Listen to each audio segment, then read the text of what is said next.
Everyone, आज मैं class 11th आप सभी को पढ़ाने वाली हूँ। ज़्यादा टाइम में वेस्ट नहीं करूँगी। मेरा नाम है मुस्कान और मैं चैप्टर 1 फिज़िक्स का पढ़ाने वाली हूँ। मैं वेस्ट बिल्कुल नहीं करूँगी समय।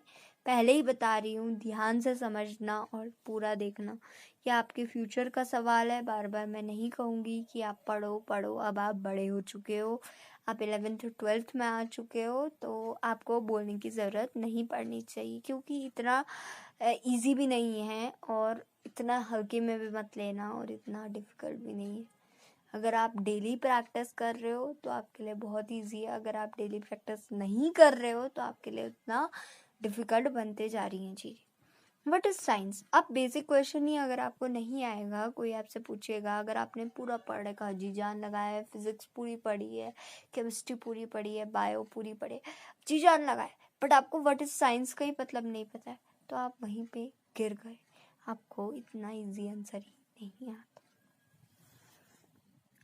अवर is the age of science. Science की भी क्या होती है? एज होती है। The computer, the television, video audio systems, the cell phone, email, internet, fast means of travel, health, nutrition, and so on. All are the gift of science to human. ये क्या है? गिफ्ट है। किसने दिए हैं? Science ने दिए हैं।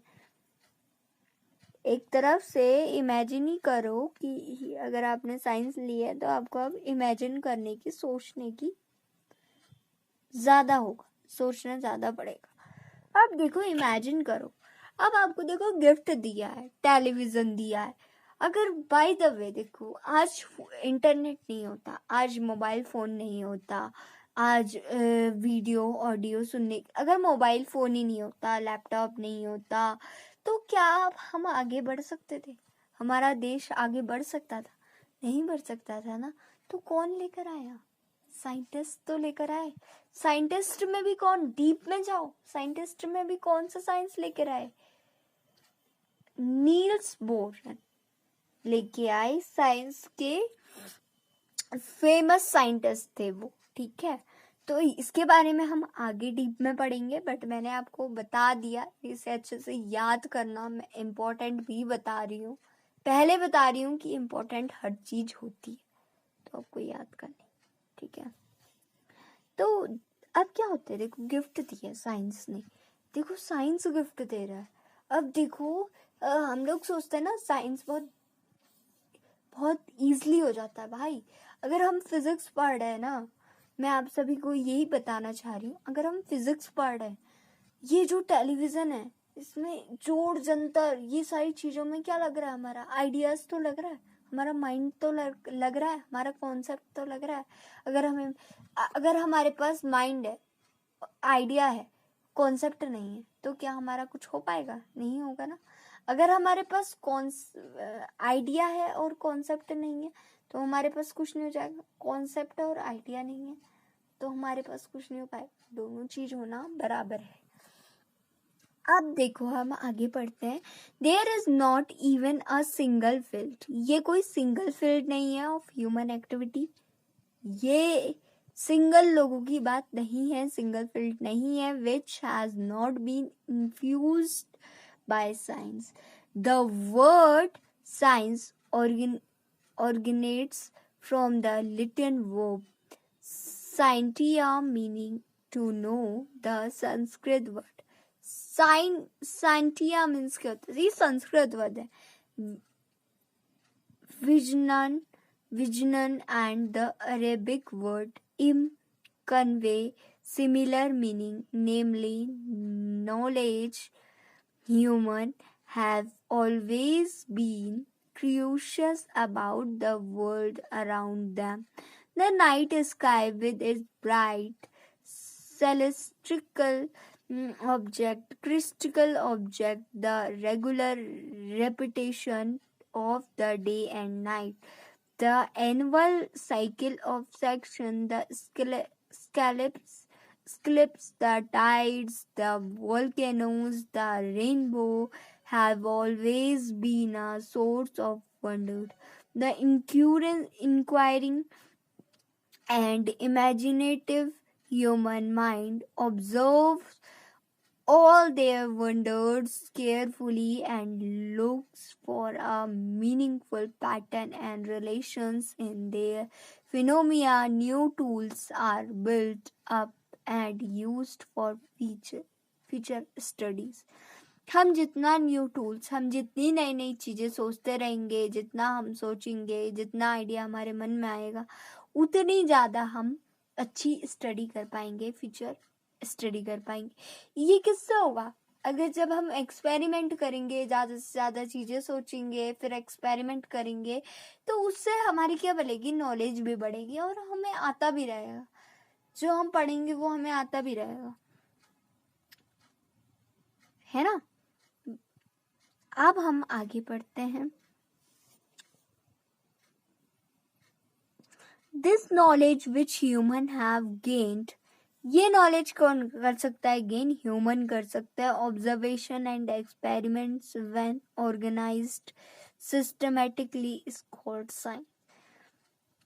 अगर हम एक्सपेरिमेंट करेंगे, अगर हम सोचेंगे, वही बात आ रही है ना, जब हम सोचेंगे, एक्सपेरिमेंट करेंगे, एक ह्यूमन जब सोचेगा, एक्सपेरिमेंट करेगा, उसकी नॉलेज बढ़ेगी, सिस्टमेटिक ढंग से वो साइंस को पढ़ पाएगा, साइंस की नॉलेज ले पाएगा। The knowledge so collect has become so vast today that it has been divided into many branch. ये बहुत सारे many branch से divide है, ठीक है। The science which deal with non-living things are called physical science. ये क्या है? non-living things से डील सिर्फ फिजिक्स करता है और सब्जेक्ट नहीं करता है, सिर्फ फिजिक्स डील करता है नॉन लिविंग थिंग्स को। Physics for example, physics, chemistry, ये दोनों डील करते हैं नॉन लिविंग में, क्योंकि यहाँ पर ऑब्वियसली बात है, कोई इंसान की बात नहीं हो रही है, कोई जानवर की बात नहीं हो रही है फिजिक्स और केमिस्ट्री, ठीक है, इसलिए नॉन लिविंग है। ये है zoology, geography, astronomy, astrology, oceanology, etc.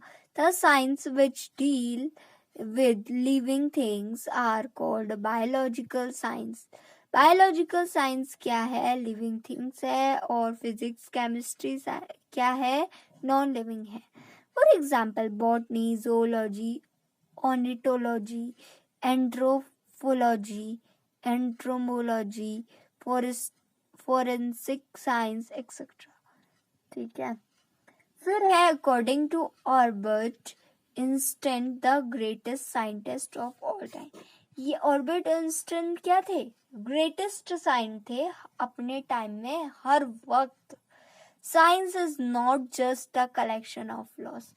Science कोई कलेक्शन नहीं है, कोई लॉज नहीं है।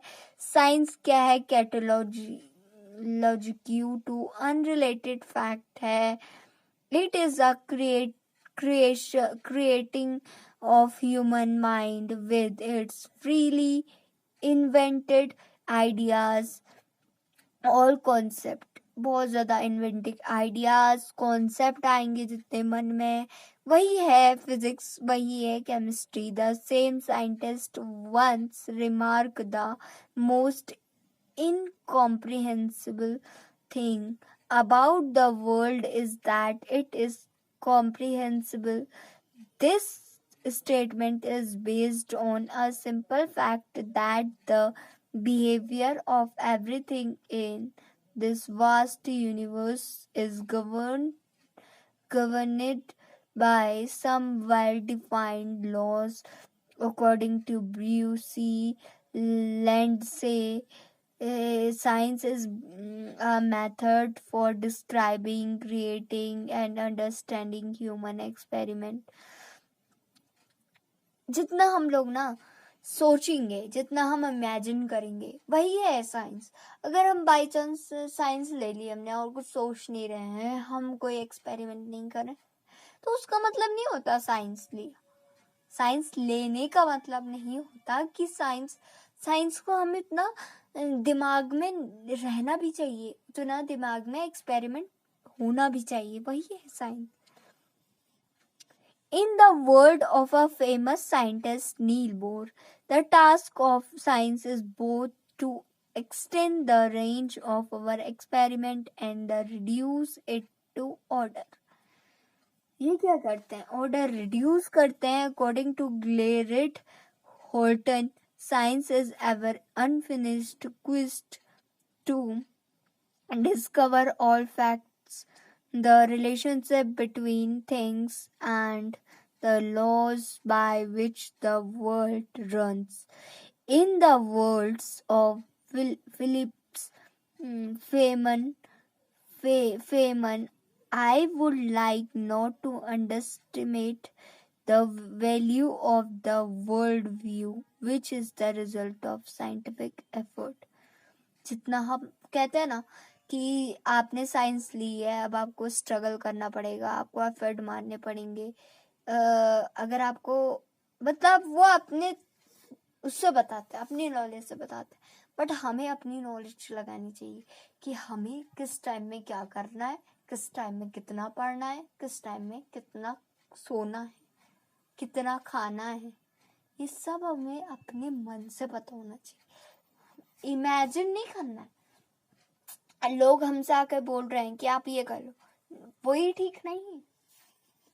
कभी कभी वही ठीक नहीं होता है. हमें खुद का दिमाग भी जरूरी चाहिए. तो वही है साइंस. एक्सपेरिमेंट जितना करेंगे, जितना हम इमेजिन करेंगे, वही साइंस है.